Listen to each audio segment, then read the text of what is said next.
हमारे गुरु दादा भगवान, गीता भगवान, अम्मा जी को करोड़ों करोड़ों वंदन है, दंडवत प्रणाम है।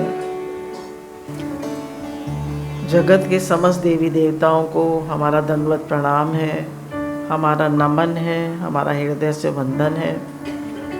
और वृंदावन में निवास करने वाले सभी भक्तों को, सभी महात्माओं को, सभी प्राणियों को हमारा वंदन है, हमारा नमन है।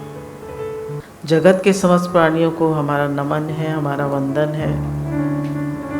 और यहाँ पर आए सभी प्रेमियों को गुरु का बहुत सारा स्नेह और प्रेम। कितनी दूर दूर से आप लोग आते हैं और ऐसा लगता है कि जो ये वृंदावन का सत्संग होता है, ये एक बहुत बड़ा यज्ञ होता है, एक बहुत बड़ा यज्ञ होता है। अब देखिए कहाँ कहाँ से लोग आए हुए हैं।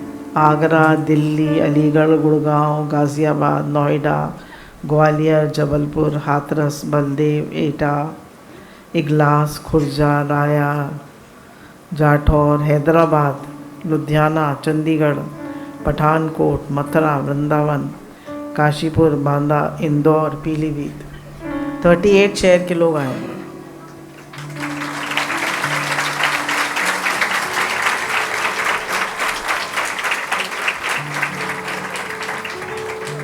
तो ये बहुत बड़ा एक महायज्ञ है। इसमें सेवा रूपी आहुति और श्रवण रूपी आहुति।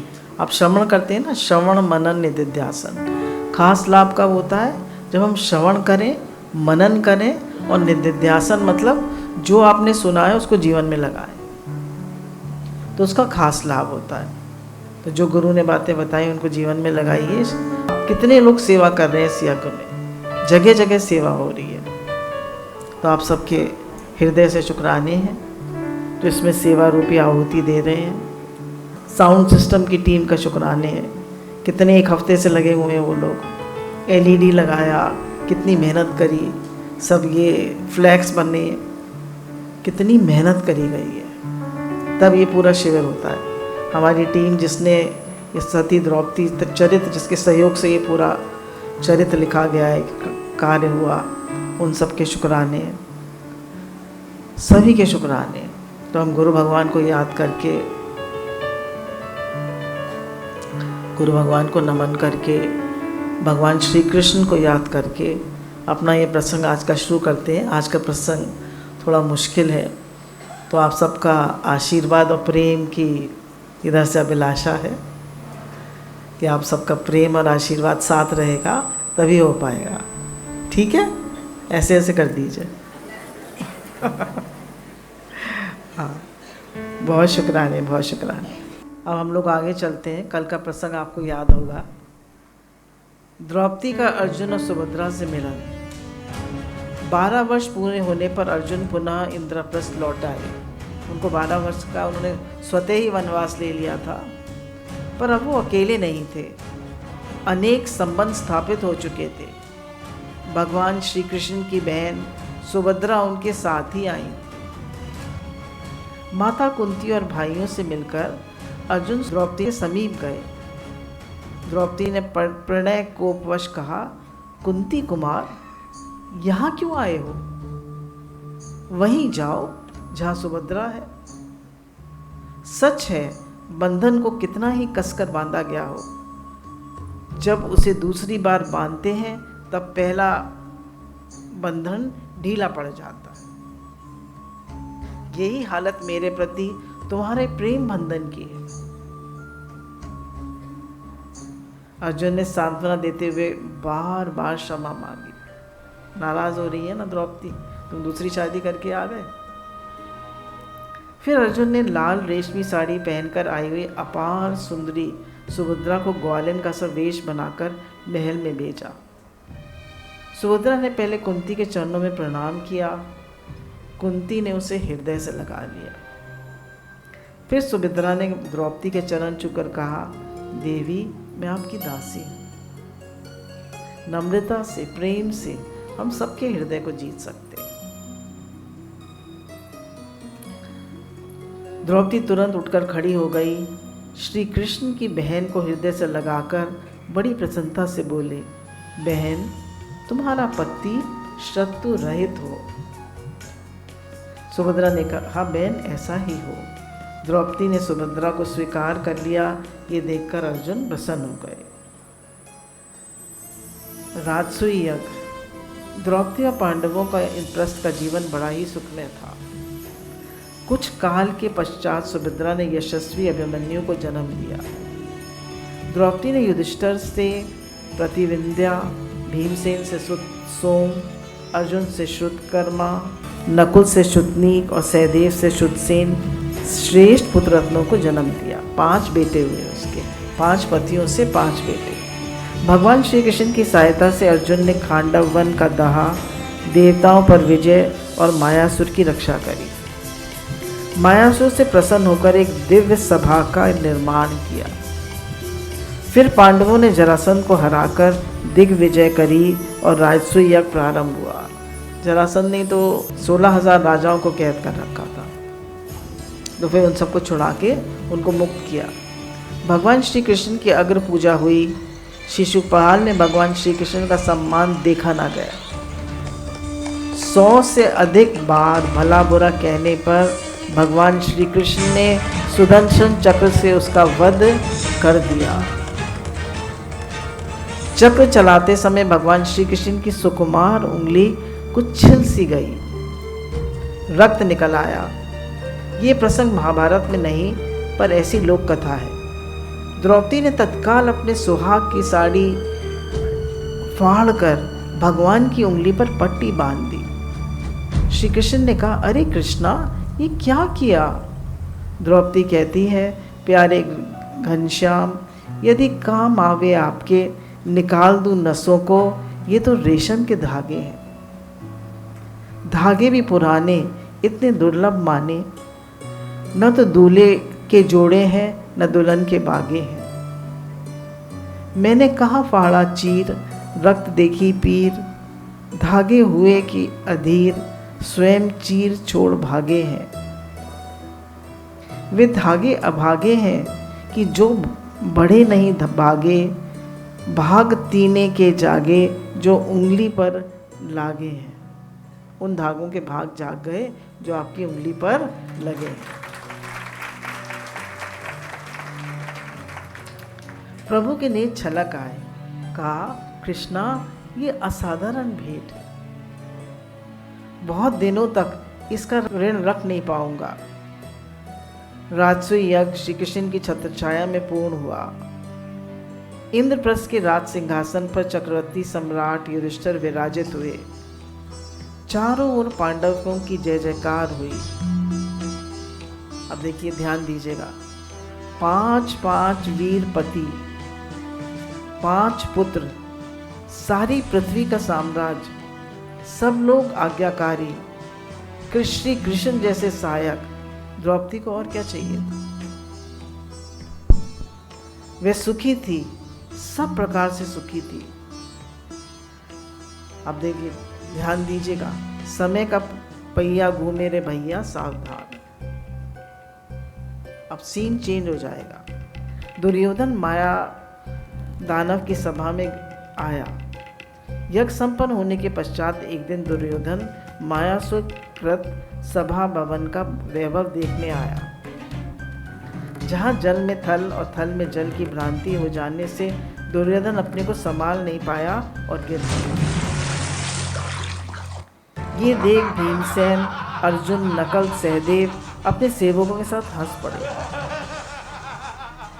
द्रौपदी को भी कुछ हंसी सी आ गई, उसने खाली मुस्कुरा दी। यद्यपि युधिष्ठिर सबको हंसने से रोक रहे थे, परंतु श्री कृष्ण इशारे से सबकी ओर और भी हंसने के लिए कह रहे थे।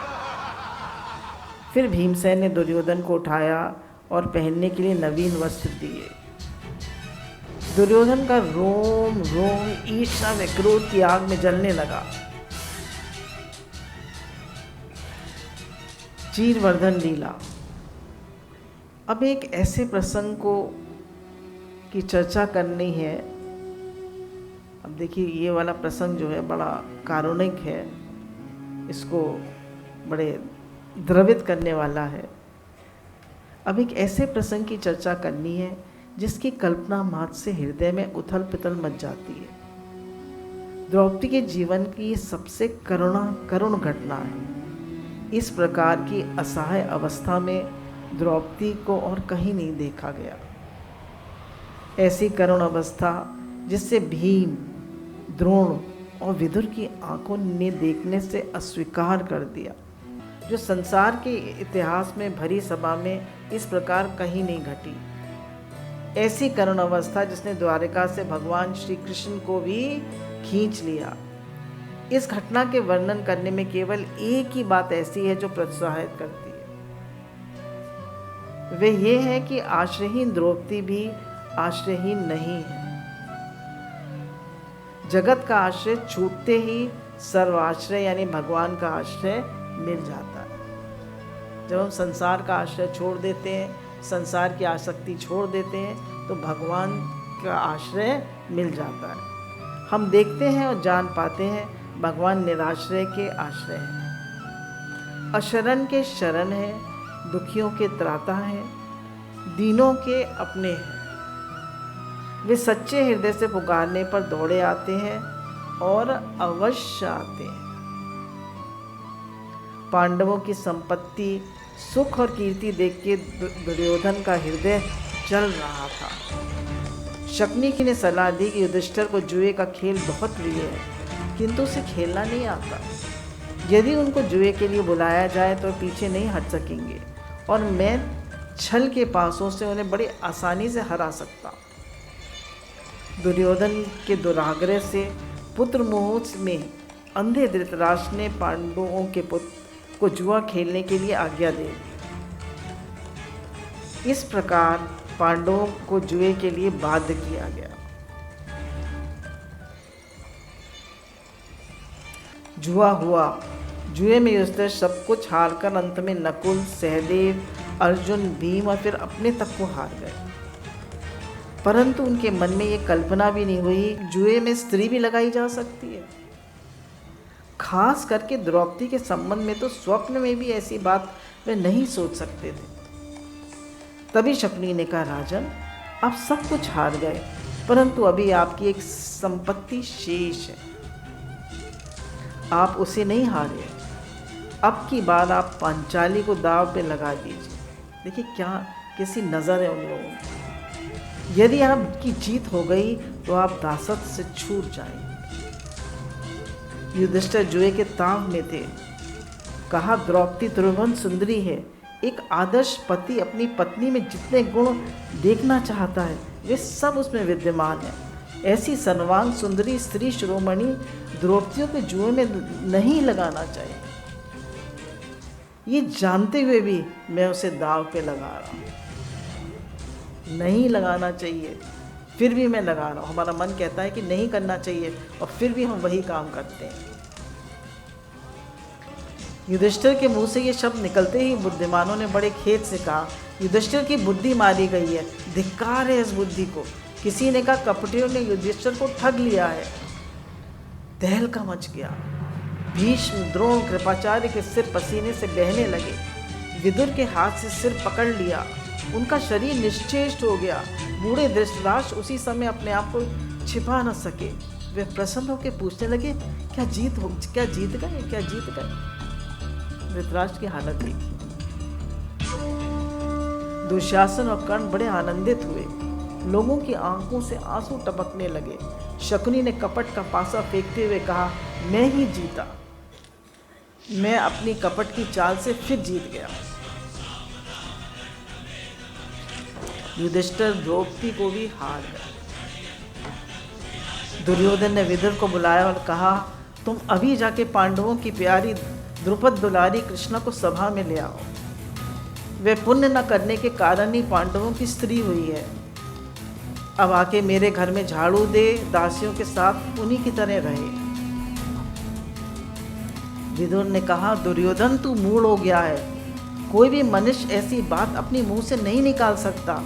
तेरी मौत तेरे सर पर नाच रही है। मर्यादा मत तोड़, इन शेरों को मत छेड़, इन विषैले सांपों को ठोकर मत मार। 100 जन्म में भी द्रौपदी तेरी दासी नहीं हो सकती। मैं धर्म की ओर से परमात्मा की शपथ लेकर कहता हूँ कि युधिष्ठिर द्रौपदी को हारने से पहले अपने को हार गए थे, इसलिए उनका कोई अधिकार नहीं था कि वे द्रौपदी को दांव पर लगाएं। विदुर ने सभा की ओर देखकर कहा, दुर्योधन पांडवों के साथ अन्याय नहीं कर रहा है, वे तो महासंहार का आह्वान है। किसी को हीन नहीं समझना चाहिए। अब कुरुवंश का संहार बहुत ही निकट है। आप लोग दुर्योधन को इस अनुचित कार्य से रोकें। परंतु दुर्योधन को कौन रोकता? वे विदुर को भी डांटने लगा। दुर्योधन ने अपने सारथी प्रतिकामी को बुलाकर कहा, तुम जाकर अभी द्रौपदी को ले आओ। पांडवों से डरो मत, वे बेचारे हारे हुए हैं। विदुर उनके डर से मुझे खोरी खटी सुनाते हैं। प्रतिकामी द्रौपदी के पास गया।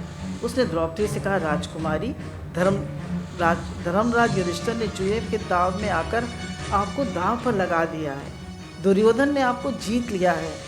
अब आप पर दुर्योधन का स्वत हो गया है। उनकी आज्ञा से दासी का काम करने के लिए आपको बुलाने आया हूँ। द्रौपदी को सहसा विश्वास नहीं हुआ। मेरे धार्मिक पति जुए में मुझे हार गए, ये बात वे कैसे सोचती?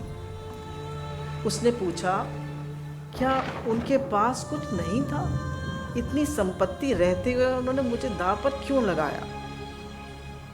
प्रतिकामी ने कहा, सचमुच उनके पास जब तक दांव पर लगाने के लिए और कुछ था तब तक उन्होंने आपको नहीं लगाया। सर्वस्व हार के, भाइयों को भी हार के, अपने को भी हार गए, तब उन्होंने आपको लगाया। द्रौपदी ने कहा, तुम सभा में जाकर पूछ आओ, उन्होंने पहले किसको हारा, अपने को या मुझको? अगर अपने को हारा है पहले, तो मुझको लगाने का कोई अधिकार नहीं। प्रतिकामी ने आकर सभा में द्रौपदी का प्रश्न किया। दुर्योधन ने कहा, द्रौपदी को जो ये कुछ पूछना है यहाँ आकर पूछ ले। प्रतिकामी डरकर पुनः द्रौपदी के पास गया। हाथ जोड़कर करुण स्वर में कहा, देवी, सभ्य कहलाने वाले लोग आपको सभा में ही बुला रहे। मेरी अंतरात्मा कहती है कि अब कुरुकुल का सर्वनाश समीप है। द्रौपदी ने कहा, सूतपुत्र, भगवान की इच्छा ऐसी ही है। विधाता के विधान को कोई टाल नहीं सकता। सब लोग अपने भाग चक्र के अनुसार सुख या दुख पाते हैं। जगत में धर्म से बढ़कर और कुछ नहीं है।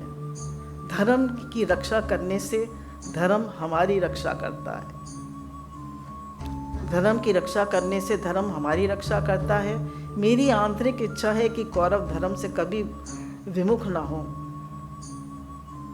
उनके हित के लिए मैं सभासदों से ये जानना चाहती हूँ कि इस समय धर्म के अनुसार मेरा क्या कर्तव्य है। वे गुरुजनों से कुछ कहेंगे, जो कहेंगे ठीक ही कहेंगे। प्रतिकामी पुनः सभा में लौट आया। प्रतिकामी के कई बार प्रश्न करने पर किसी ने उत्तर नहीं दिया। सब लोग दुर्योधन का हठ जानते थे। युधिष्ठिर ने अपने एक दूत से संदेश भिजवा दिया, द्रौपदी, तुम रजस्वला होने के कारण एक कपड़ा पहने हुए हो। तुम अभी अपने ससुर धृतराष्ट्र के सामने चली आओ।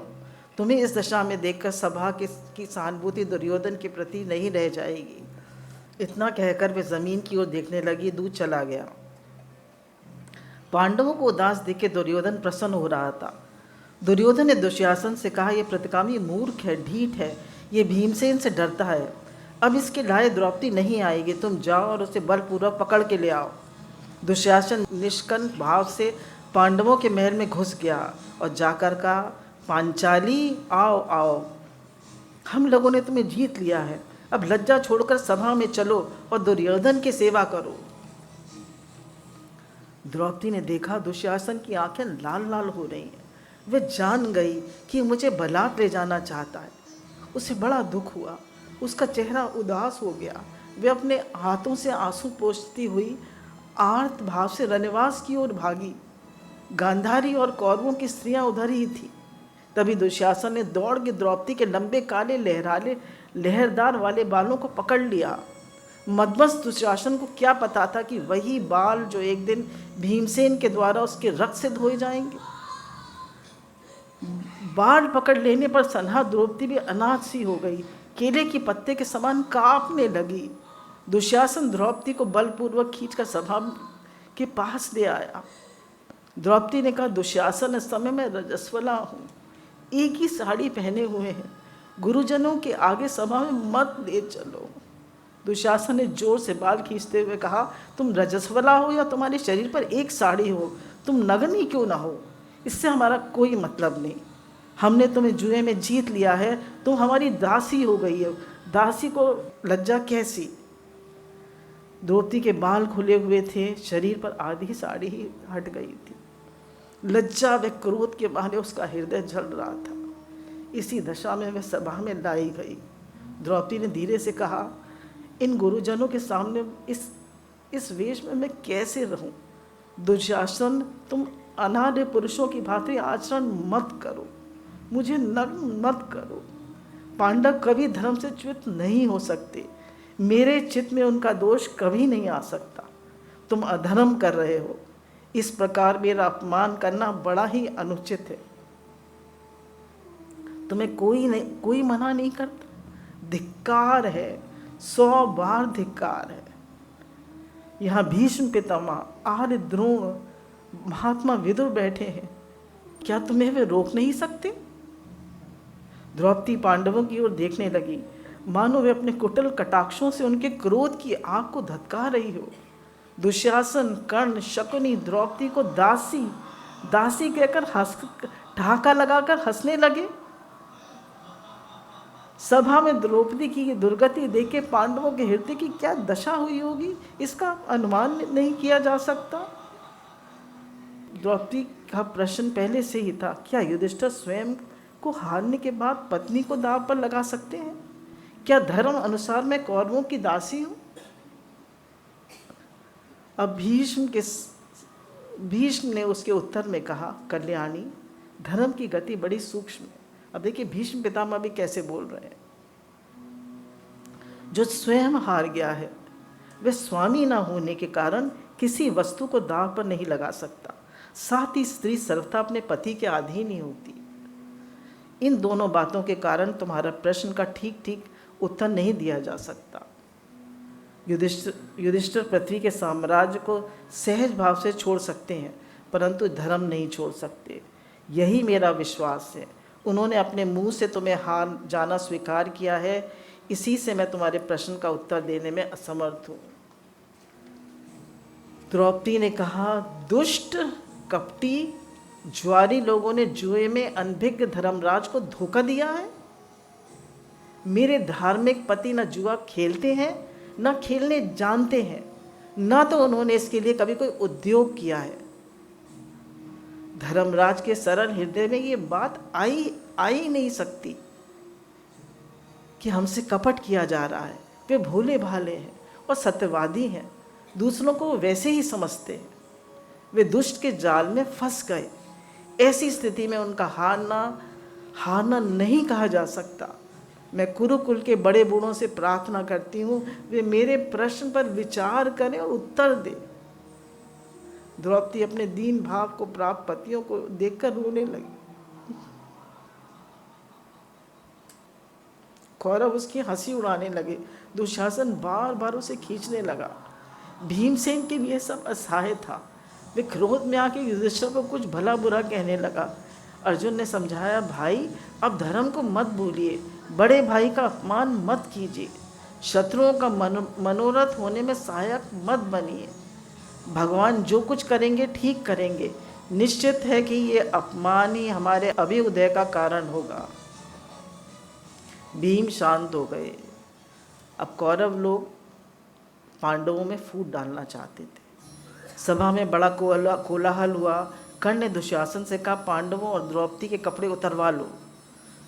पांडवों ने अपने उत्तरीय वस्त्र उतार कर रख दिए। पापी दुशासन में भरी सभा में द्रौपदी का कपड़ा अपने हाथों से उतारने लगा। द्रौपदी ने अब तक अपने पति और गुरुजनों पर भरोसा करती थी। वे समझती थी कि उसके सामने कौरव ऐसा क्रूर कार्य नहीं कर पाएंगे, परंतु उसने बड़े बूढ़ों को मौन देखा, पतियों को नतमस्तक देखा, आगे पीछे किसी को सहायक नहीं देखा। उसकी आशा टूट गई। जगत के लोगों से वह निराश हो गई।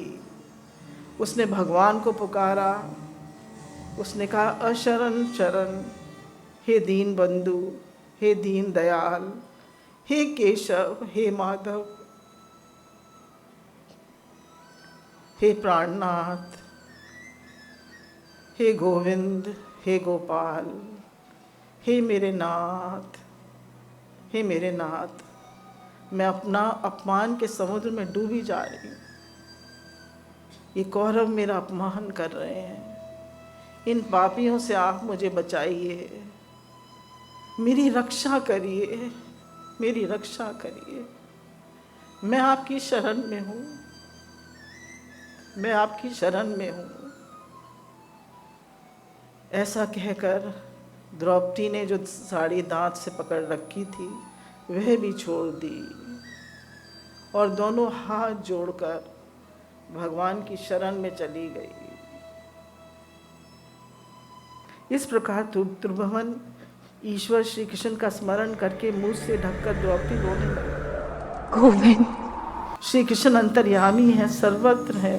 द्रौपदी की प्रार्थना उनके कानों तक पहुंची। द्रौपदी की पुकार सुनते ही श्री कृष्ण शैया आसन सब कुछ छोड़कर पैदल ही दौड़ पड़े। श्री कृष्ण आए, वस्त्र अवतार रूप में आए। बोलिए वस्त्र अवतार भगवान की जय।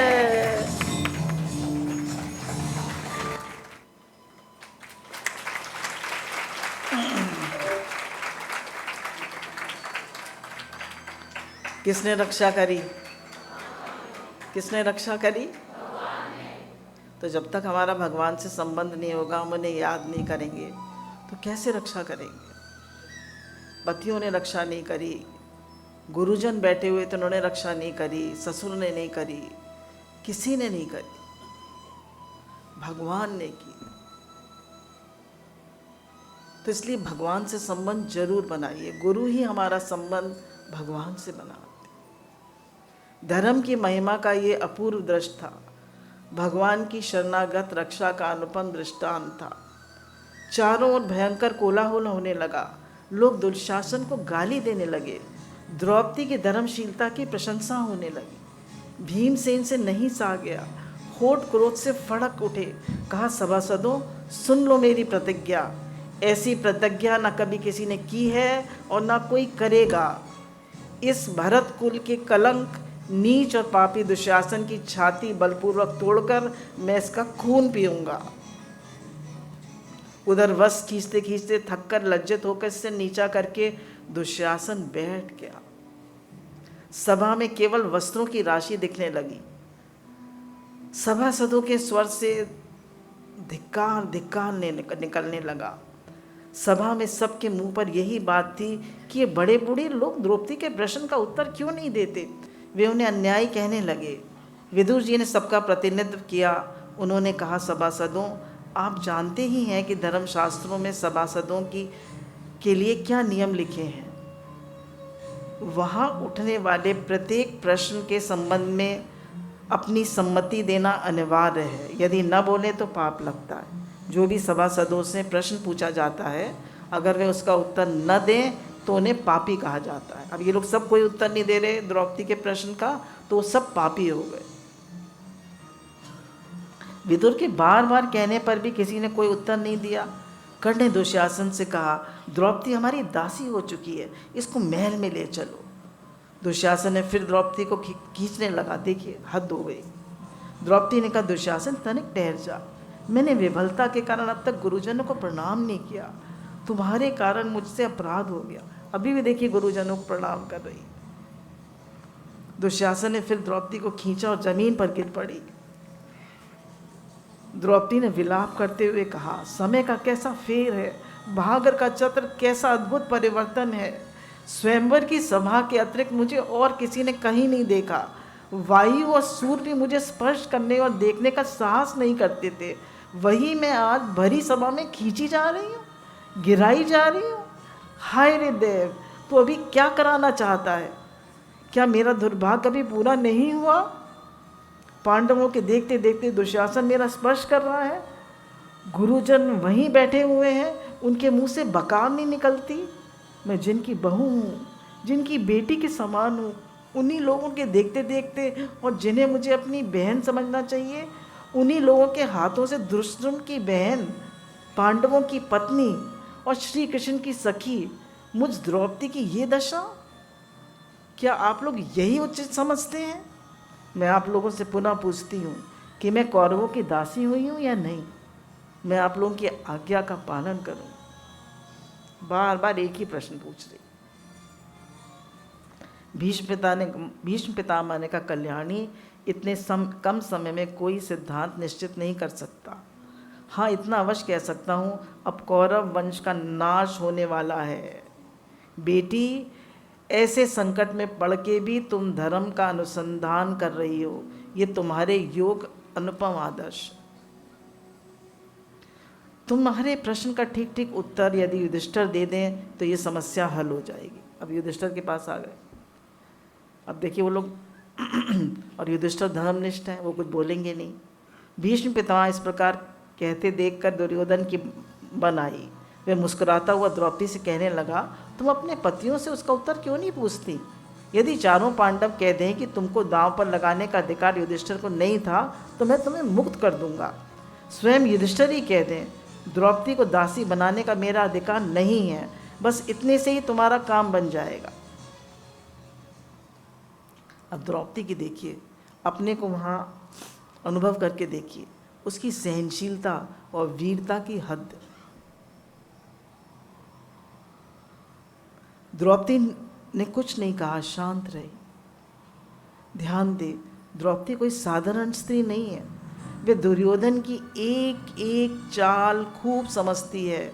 वे जानती है कौरव पांडव भाइयों में फूट डालना चाहते हैं, धर्म से गिराना चाहते हैं, इसलिए इस भीषण विकट परिस्थिति में भी अपना धैर्य और संयम नहीं खोया।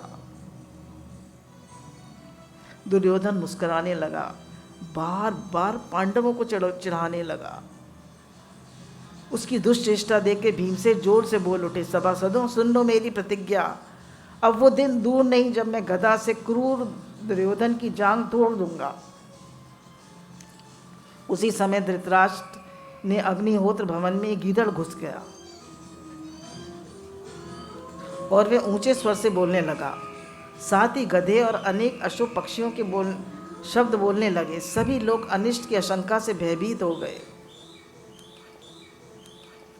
अब देखिए, गांधारी आ गई। गांधारी ने धृतराष्ट्र से कहा, द्रौपदी की क्रोधपूर्ण दृष्टि से सारी पृथ्वी भस्म हो सकती है। सतियों में ऐसी शक्ति होती है, द्रौपदी सती है, उसमें ऐसी शक्ति है, पूरी पृथ्वी को भस्म कर सकती है। उनके अपमान से रावण का भी सत्यानाश हो गया, औरों की तो बात ही क्या। अब धृतराष्ट्र ने दुर्योधन को डांटा, खाली एक्टिंग कर रहा है। मूर्ख दुर्योधन, तूने अपने हाथों से अपना नाश कर लिया। अरे भली बुरी सभा में कुल गुरु की स्त्री और उसमें भी पांडवों की धर्मपत्नी द्रौपदी को लाया जाए, तू उससे ऐसी बातें करे, ऐसा दुर्व्यवहार करे, धिक्कार है, धिक्कार है। चुल्लू भर पानी में डूब मरना चाहिए। धृतराष्ट्र ने द्रौपदी को अपने पास बुलाया और कहा, द्रौपदी, तुम्हारी धर्म में अविचल श्रद्धा है, इसलिए कुरुकुल की समस्त स्त्रियों में तुम श्रेष्ठ हो। अब धृतराष्ट्र कह रहा है, तुम्हारी पतिव्रता और सदाचार से प्रसन्न होकर मैं तुम्हें वर देना चाहता हूँ, तुम्हारी जो इच्छा हो मांग लो। अब द्रौपदी ने पहला वर क्या मांगा? महाराज, मुझ पर आपकी बड़ी कृपा है, यदि आप मुझे वर देना ही चाहते हैं तो पहले धर्मराज युधिष्ठिर को दासत्व से मुक्त कर दीजिए। मेरे बड़े लड़के प्रतिविंध्या को दास पुत्र ना कहें, वह बड़ा होनहार है, कितनी समझदार है। सबसे पहले उसने युधिष्ठिर को मुक्त करवाया। धृतराष्ट्र ने कहा, तथास्तु। इसके बाद उन्होंने द्रौपदी से कहा, केवल एक वर नहीं और वर मांगो। तब उसने कहा कि मेरे चारों पतियों को दासत्व से मुक्त कर दिया जाए और उनके रथ और उनके सब अस्त्र उनको वापस लौटा दिए जाए। धृतराष्ट्र ने कहा, बेटी, इन दोनों वरदानों से तुम्हारा यथोचित सत्कार नहीं होता, इसलिए तुम एक वर और मांगो। अब देखिए, द्रौपदी का चरित्र देखिए, उसका कैरेक्टर देखिए। द्रौपदी ने कहा, भगवान, लोभ से धर्म का नाश होता है, अब मैं तीसरा वर नहीं मांग सकती। क्षत्रिय की स्त्री को 2 वर से अधिक मांगने का अधिकार नहीं है। मेरे पति दास भाव से छूट गए, इससे अधिक मुझे और कुछ नहीं चाहिए।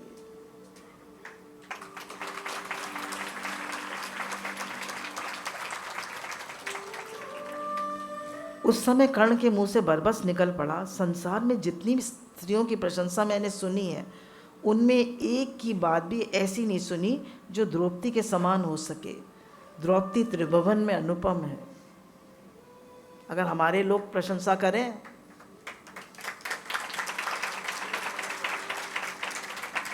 अगर दुश्मन प्रशंसा करें, बहुत बड़ी बात है। अपने तो करते ही हैं। अब कर्ण जो कि बहुत चिढ़ता था इससे, वो कह रहा है कि तुम पूरे त्रिभुवन में अनुपम हो, तुम्हारी जैसी मैंने कोई स्त्री नहीं देखी। धृतराष्ट्र ने युधिष्ठिर को बुलाकर उन्हें आज्ञा दी, तुम अपना सब धन संपत्ति, दास दासी, रथ घोड़े हाथी जो कुछ हार गए थे, सब लेकर इंद्रप्रस्थ लौट जाओ और वहाँ कौरवों के दुर्व्यवहार को भूलकर शांति से राज करो। द्रौपदी को लेकर पांडव खांडवप्रस्थ को रवाना हुए। एक बार फिर से सती द्रौपदी ने अपने 5 पतियों को विकट परिस्थिति से बाहर निकाल लिया।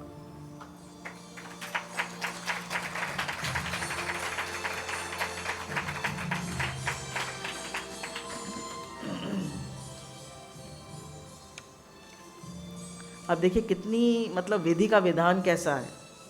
अब ये लोग, उन्होंने सब वापस लौटा दिया, ये लोग फिर वापस लौट रहे हैं। और भगवान को तो महाभारत करानी है ना, भगवान को तो सभी कौरवों का नाश करना है।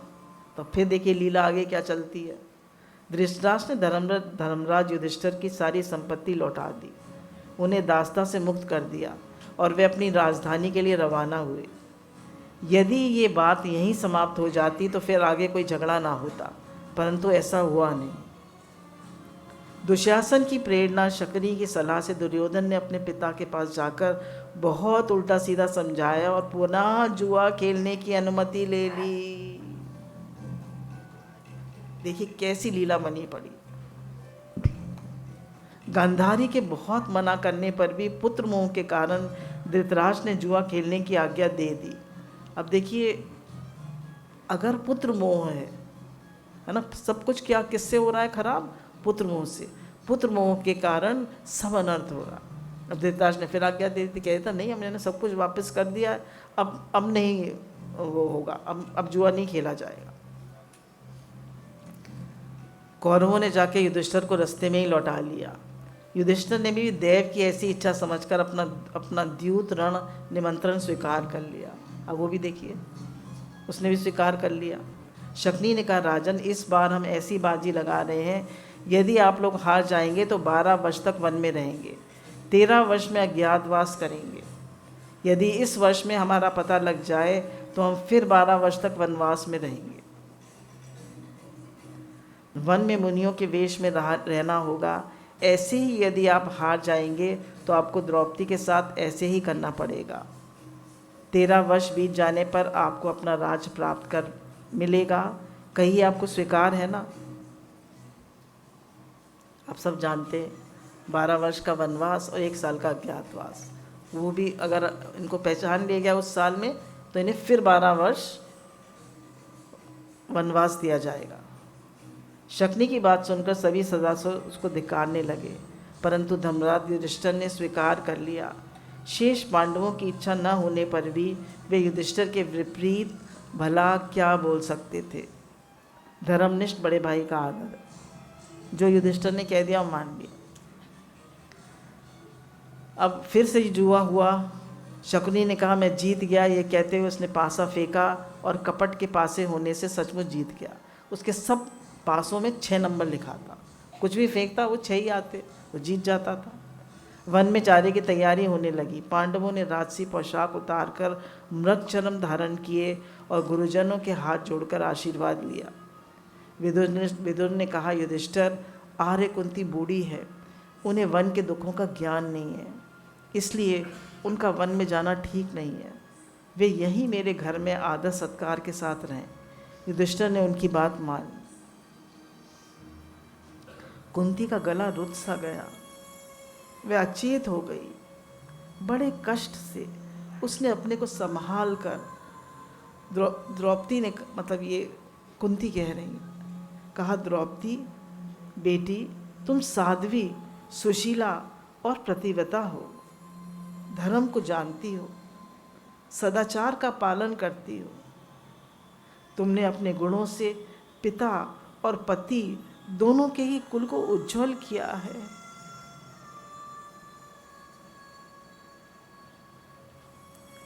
दुख में पड़कर कभी शोक से अधीर मत होना।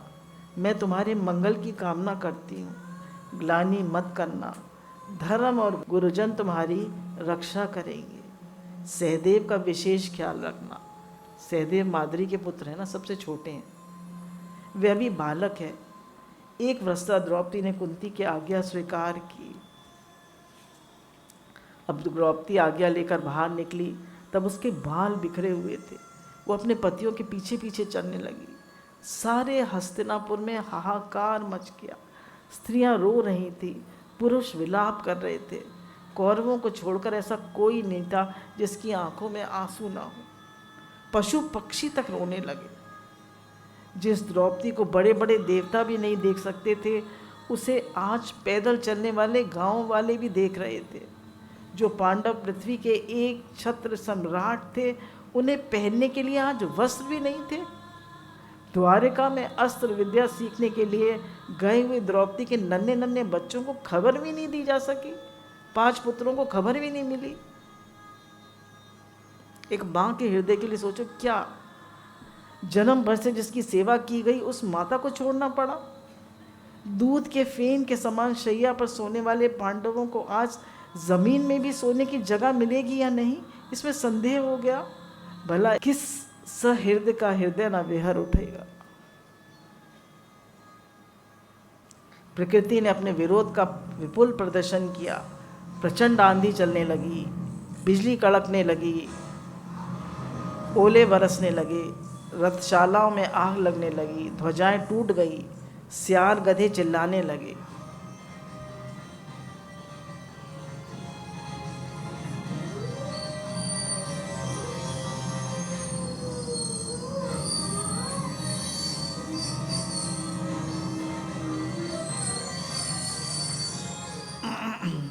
श्री कृष्ण का पांडवों और द्रौपदी को सांत्वना देना।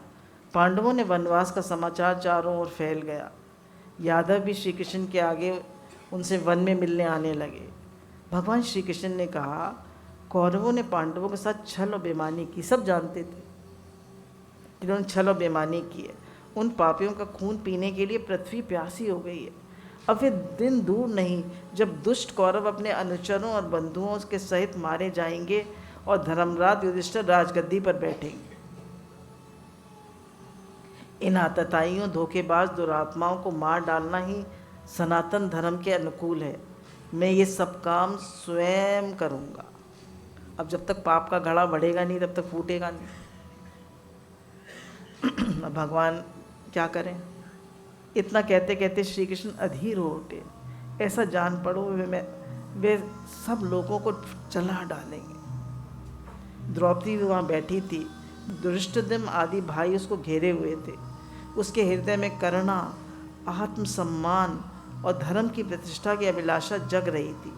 उसके चित्त में दुर्योधन आदि असुर भावापन लोगों के नाश के लिए बहुत ही व्याकुलता थी।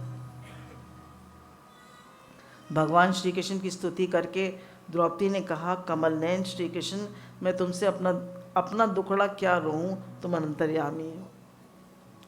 फिर भी मेरे प्रेम के कारण हृदय की बात कहे बिना रहा नहीं जाता। अब द्रौपदी जो है भगवान से शिकायत कर रही। श्री कृष्ण, धृष्टद्युम्न की बहन, वीर पांडवों की पत्नी, और तुम मुझसे स्नेह करते हो। मैं तुम्हारी सखी हूं।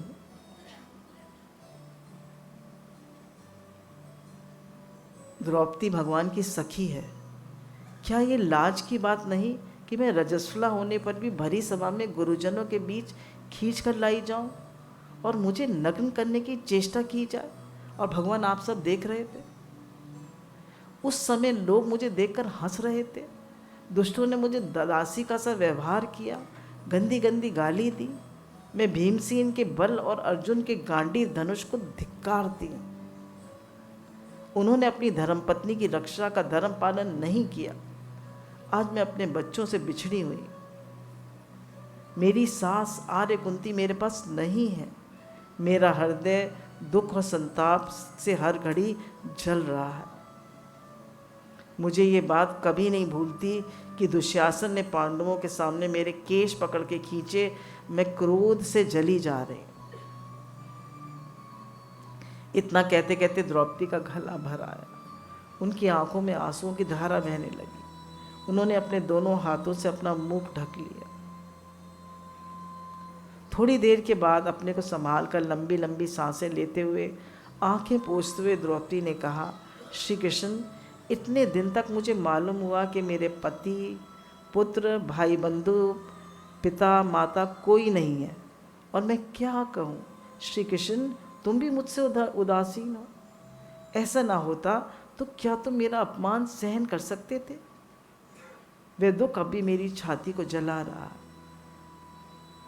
जो उस समय कर्ण को हंसते हुए देखकर हुआ था। श्री कृष्ण से वो कह रही है, द्रौपदी, 4 कारण ऐसे हैं जिनसे तुम्हें मेरी रक्षा करनी चाहिए। एक तो तुम मेरे संबंधी हो, दूसरे मेरे सखा हो, दूसरा मैं यज्ञ वेदी से उत्पन्न हुई हूँ, चौथा तुम प्रभु हो। अब तुम मेरी अपेक्षा नहीं कर सकते, तुम्हें मेरी रक्षा करनी पड़ेगी। भगवान ने कहा, देवी, तुम जिन पर क्रोधित हुई है उनकी स्त्रियां इस प्रकार रोएंगी। अर्जुन के बाणों से उनके पतियों के सिर कट जाएंगे। वे खून से लथपथ होकर जमीन पर गिर पड़ेंगी। वो रोएंगी। जो कुछ पांडवों के अनुरूप होगा वही मैं करूँगा। मैं तुमसे सत्य प्रतिज्ञा करता हूँ, मैं तुम्हें राजरानी बनाऊँगा। द्रौपदी, चाहे सारे लोग नीचे गिर पड़े, हिमालय फट जाए, पृथ्वी के टुकड़े टुकड़े हो जाए, समुद्र सूख जाए, परंतु मेरी बात कभी व्यर्थ नहीं हो सकती। द्रौपदी को बड़ा संतोष हुआ।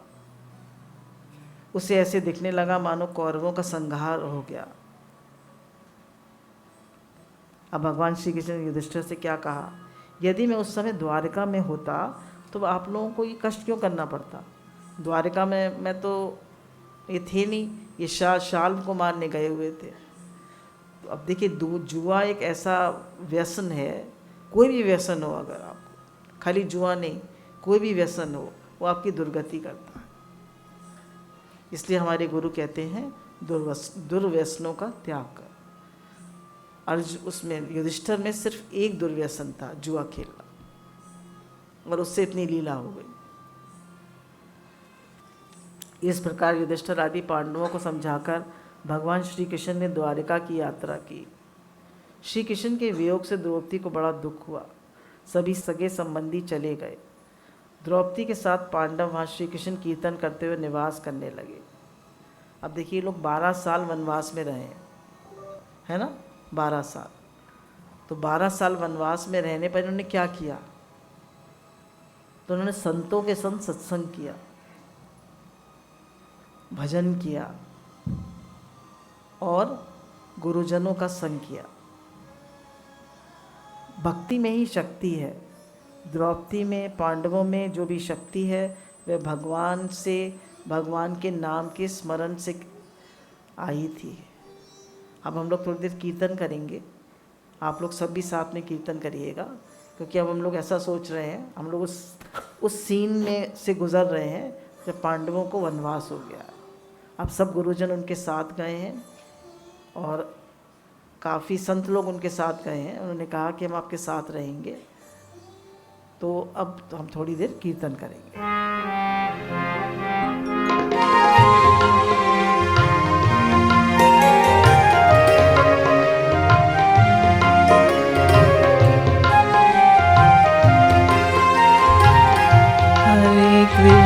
हरे कृष्ण कृष्ण कृष्ण हरे हरे, हरे राम राम राम हरे हरे। हरे कृष्ण कृष्ण कृष्ण हरे हरे, हरे राम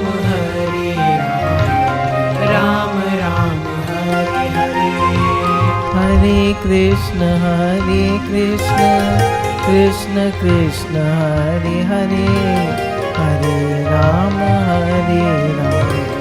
राम राम हरे हरे हरे कृष्ण कृष्ण कृष्ण हरे हरे हरे राम राम राम हरे हरे हरे कृष्ण कृष्ण कृष्ण हरे हरे हरे राम राम राम हरे हरे हरे कृष्ण कृष्ण कृष्ण हरे हरे हरे राम राम राम हरे हरे हरे कृष्ण कृष्ण कृष्ण हरे हरे हरे राम राम राम हरे हरे हरे कृष्ण कृष्ण कृष्ण हरे हरे हरे राम राम राम हरे हरे हरे कृष्ण कृष्ण कृष्ण हरे हरे हरे राम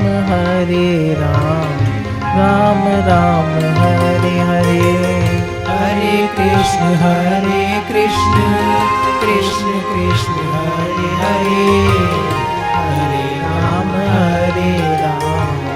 राम राम हरे हरे हरे कृष्ण कृष्ण कृष्ण हरे हरे हरे राम राम राम हरे हरे हरे कृष्ण कृष्ण कृष्ण हरे हरे हरे राम राम राम हरे हरे हरे कृष्ण कृष्ण कृष्ण हरे हरे हरे राम राम राम हरे हरे हरे कृष्ण कृष्ण कृष्ण हरे हरे हरे राम राम राम हरे हरे हरे कृष्ण कृष्ण कृष्ण हरे हरे हरे राम राम राम हरे हरे हरे कृष्ण कृष्ण हरे हरे हरे राम राम राम हरे हरे अब वो लोग उनका 12 वर्ष तक उनका खान पान कैसे चला, तो युधिष्ठिर ने सूर्य की उपासना करी और बटलोई प्राप्त करी। अब देखिए, जिसका धर्म से प्रेम है वे कैसी भी परिस्थिति में पड़ जाए धर्म उसका साथ नहीं छोड़ता। अगर आपके जीवन में धर्म है तो वो धर्म आपका साथ नहीं छोड़ेगा। वे स्वयं आश्रयहीन होने पर भी दूसरों के आश्रय होंगे। भले ही उनके पास पैसा ज़्यादा ना हो पर वे दूसरों को आश्रय देंगे। हमारे पास है ही ना। देखिए आजकल क्या प्रथा है, बच्चों के पास पैसा होता है, खूब पैसा कमाते हैं तो एक विदेश घूमते रहते हैं, पूरे यूरोप का टूर करेंगे, अमेरिका जाएंगे, लंदन जाएंगे, यहाँ जाएंगे वहाँ, पर सबकी हेल्प करने की कोई नहीं सोचता। यज्ञार्थ सेवा की कोई नहीं कर सकता। अब पांडवों को वनवास हो गया, फिर भी उनको सूर्य से बटलोई प्राप्त हुई। उसमें कहा गया कि जब तक इसमें सब कुछ मिलता रहेगा, आपको फल सब्जी मेवा भंडार सब कुछ, आप लाखों लोगों को खिलाइए, पर द्रौपदी खाकर इसको माँच के रख देगी, फिर कुछ नहीं मिलेगा। तो द्रौपदी जो थी हज़ारों लोगों को, 88,000 ब्राह्मणों को, 10,000 पता नहीं उनको संत जनों को, और कितने लोगों को ये लोग जब राजा थे तो भोजन और वस्त्र वगैरह दिया करते थे। और अब जंगल में आ गए, वन में आ गए, तभी ने सूर्य ने बटलोई दे दी, भगवान ने बटलोई दे दी। अब भी इनकी यज्ञार्थ सेवा चल रही है।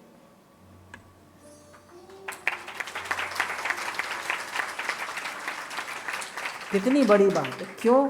क्योंकि ये धर्म का पालन कर रहे हैं। बदमाश लोग अगर कुछ कार्य करेंगे तो कोई उनका रक्षक नहीं होगा, पर इनके भगवान रक्षक है, इनका धर्म रक्षक है।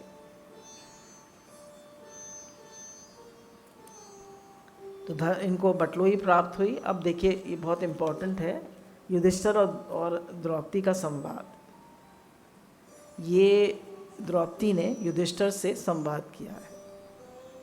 एक दिन अनुकूल समय देखकर बुद्धिमती द्रौपदी ने युधिष्ठिर से कहा, अपनी बात ठीक समय पर देखकर ठीक से कहनी आनी चाहिए। ठीक समय देखकर ठीक से कहनी आनी चाहिए। हम देख रहे हैं इस समय एटमॉस्फेयर गर्म है, इस समय उत्तेजना की संभावना है, तो बात नहीं कहनी चाहिए, चुप हो जाना चाहिए, सहन कर लेना चाहिए। पर देखें कि अगला शांत है, सब समय अनुकूल है, कोई आसपास नहीं है, तो अपनी बात कहनी चाहिए। ऐसे ही द्रौपदी ने कही। लोग पति पत्नी सबके सामने लड़ने लगते हैं, गलत है। अकेले में जाके बताइए बात को सबके सामने, ना पत्नी पति की इंसल्ट करे, ना पति पत्नी की, बच्चों के सामने तो कभी ना लड़े। अब द्रौपदी कह रही है युधिष्ठिर से, अब आपने सर्वथा धर्म का पालन किया है, सदा सर्वस्व दान देने के लिए तैयार रहते हैं, किंतु पासे के व्यसन ने आपको विपत्ति में डाल दिया। मैं आपको इस अवस्था में देखकर बहुत दुखी हूँ। भीमसेन, अर्जुन, नकुल, सहदेव आपके लिए प्राणों को हथेली पे लिए फिरते हैं। सबसे बड़ी बात है कि श्री कृष्ण आपके सहायक हैं, उनके होने पर भी आप उनको याद नहीं करते। सबसे बड़ी बात है, आपने अपने और भाइयों के दुख से न सही, मुझे इस अवस्था में देखकर भी आपके हृदय में आग नहीं भड़कती। मुझे ऐसा मालूम हो रहा है कि क्रोध के अवसर पे आप क्षमा प्रकट करते हैं। केवल क्षमा करने से राजा का अनिष्ट हो जाता है। लोग उच्छृंखल होने लगते हैं, लोभी उसके धन की संपत्ति लेना चाहते हैं, लोग उसकी स्त्री का सतीत्व नष्ट करने पर उतारू हो जाते हैं। इसलिए दंड देना आवश्यक है। आज हमारे सत्संग में इतना डिसिप्लिन है, तो गुरुजी ने अगर डिसिप्लिन मेंटेन नहीं किया होता तो कैसे होता।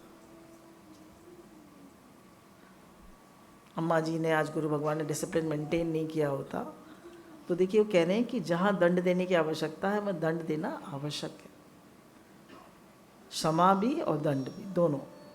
अब ये द्रौपदी युधिष्ठिर को समझा रही है, अपना उपकार करने वाले से कोई अपराध हो जाए तो क्षमा कर देना चाहिए। कोई आपका उपकार करता हो, क्षमा कर देना चाहिए, उससे कोई दंड हो जाए तो। मूर्खता के कारण किसी से अपराध हो जाए तो वह भी क्षमा कर देना चाहिए।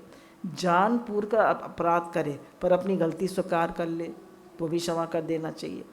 जो, अब ध्यान दीजिएगा, जो अपराध भी करे, अपने को निरपराध सिद्ध करने के लिए दलील भी दे, उसे दंड देना ही उचित है। अपराध भी करे और अपने को निरपराध सिद्ध करे। अब इन्होंने, कौरव लोगों ने 6 अपराध किए, आप लोग सब जानते हैं, और फिर भी अपने को कह रहे हैं हम तो ठीक है। भगवान 5 गांव मांगने गए, वो भी देने से इनकार कर दिया, वो तो बाद में आएगी बात। बार बार अपराध करने वाले को क्षमा करना तो स्वयं अपराध है। कह रहे हैं बार बार आप अपराध करने वाले को क्षमा किए जा रहे हैं, या आप अपराध कर रहे हैं। धर्मराज, कौरव बार बार आपकी बुराई कर रहे हैं, इसलिए क्षमा छोड़ शौर्य को प्रकट कीजिए। दुष्टों के नाश के लिए क्रोधित होना भी धर्म है। युधिष्ठिर ने द्रौपदी की प्रशंसा करते हुए कहा, द्रौपदी तुम बड़ी बुद्धिमान हो, तुम्हारी युक्तियां बड़ी प्रबल हैं, परंतु मैं क्रोध को कभी आश्रय नहीं दे सकता। युधिष्ठिर ने पूरे जीवन कभी क्रोध नहीं करा, पर जहाँ क्रोध आवश्यक है वहाँ करना चाहिए ना। वो क्रोध नहीं है, वह अनुशासन है। क्रोध से मनुष्य का नाश हो जाता है। यदि इस समय मैं क्षमा नहीं करूँगा तो इस वंश का सत्यानाश हो जाएगा। द्रौपदी ने कहा, क्षमा, दया, सरलता आदि के नाम पर अकर्मण्यता को आश्रय देती है, वे कभी उन्नति नहीं कर सकते। बोले आप हर समय क्षमा, दया, सरलता कहते हैं, आप अकर्मण्य हैं और आप जीवन में कभी उन्नति नहीं कर सकते। जहाँ क्रोध की आवश्यकता है वहाँ डिसिप्लिन के लिए अपनी बात ठीक से कहनी आनी चाहिए। आप संसार के सभी दुखों सुखों के अधिकारी हैं, फिर भी अपने वीर भाइयों के साथ जो ये दुर्दशा भोग रहे हैं, इसका कारण केवल उद्योगहीनता है। आप मेहनत नहीं करते, आप उनके साथ वो नहीं करते, मतलब आप धर्म धर्म करते रहते हैं उससे। और देखिए धर्म इनके साथ भी है, बटलोई दी, यानी कोई ऐसे कोई खाने पीने का कोई कष्ट नहीं है। कितने आश्रयहीन लोगों के आश्रय हैं, पर समझा रही है कि आप अपना राज्य वापस लीजिए, आप अन्याय को मत सहन करिए। आप कभी धर्म से विचलित नहीं हुए, आपने सर्वथा धर्म को अपने प्राणों से भी प्रिय समझा। आप भाइयों को और मुझको भी छोड़ सकते हैं, परंतु धर्म को नहीं छोड़ सकते। यार आप अपने भाइयों और मुझको भी छोड़ सकते हैं, पर धर्म को नहीं छोड़ सकते। मैं सुना करती थी कि धर्म अपने रक्षक की रक्षा करता है। आप तो धर्म की रक्षा करते हैं, परंतु धर्म आपकी रक्षा नहीं करता। अब युधिष्ठिर को कहने लगे, प्रिय तुम ये क्या कह रही हो? तुम्हारी जैसी धर्म प्रिया देवी के लिए मुँह से ऐसी बात कहना अच्छा नहीं लगता। वो कहती है द्रौपदी कि आप तो धर्म मूर्तिमान धर्म है, आप ऐसी बात कह सकते हैं, पर मैं दुख की मारी हूँ। देवता के समान अपने पतियों की ऐसी अवस्था देखकर मैं विभल हो रही हूँ। इसी कारण ईश्वर और धर्म पर श्रद्धा होने पर भी मेरे मुंह से ऐसे शब्द निकल गए। अभी मेरा हृदय शांत नहीं हुआ है। यदि मन की सभी बातें बाहर न निकाल दूँ तो मेरा कलेजा फट जाएगा। सुनिए मेरी बात और ध्यान से सुनिए। संसार में जितने बुद्धिमान हुए सबने कर्म किया है। पशु भी माता का दूध पीता है, छांव में जाकर बैठते हैं। तिलों में तेल, गाय में दूध और लकड़ियों में आग है, परंतु बिना निकाले उनसे कोई लाभ नहीं होता। जो गुरु भगवान बताते हैं कर्म करो, वो बता रहे हैं। अकर्मण्यता दरिद्रता की जननी है। हमारी ये दुर्दशा पौरुष का आश्रय न लेने के कारण है। कर्म की सफलता में संदेह करके यदि आप निश्चेष्ट बैठे रहे तो फिर हमें कभी राज नहीं मिल सकता। अपना हक लेने के लिए कह रही है। आशावान, दृढ़ और तत्पर पुरुष ही सारे संसार को अपने वश में कर सकता है।